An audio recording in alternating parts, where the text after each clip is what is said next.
премиер, многу ми е жал што не ми одговоривте на првото прашање. Не знаете што ви се случува во хидроенергетскиот систем, не знаете со што се случувате, немате план, немате ниту одговори за македонската јавност, освен напишаните говори, еве го вашиот говор, пун со навреди, во кој што има гестикулации, покажува со левата рака, покажува со десната рака.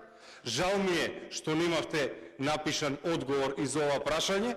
Жал ми е што има неспособност кога станува збор за државни компании, а кога станува збор за ваши приватни компании со кои што сте поврзани, гледаме дека има навистина сте способен и знаете како треба да се стигне до државни тендери.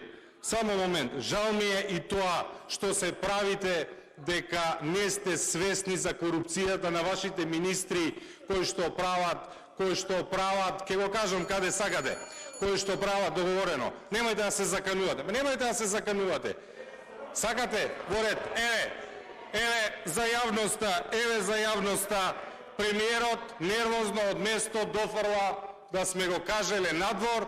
Господине премиер, не сум задоволен од вашиот одговор, немам дополнително прашање и во недела, како што сакате, надвор, ќе ја слушнете вистината во 11 часот. Најава за целата македонска јавност, за премиерот кој не знае да одговори на две едноставни прашања и повикува да кажеме од надвор, ја прифаќаме понудата, ќе ви одговорам во недела во 11 часот и седете, гледајте и ќе видите за што станува збор и нема да биде безсмислено и празно како вашите пресконференции. Ви благодарам.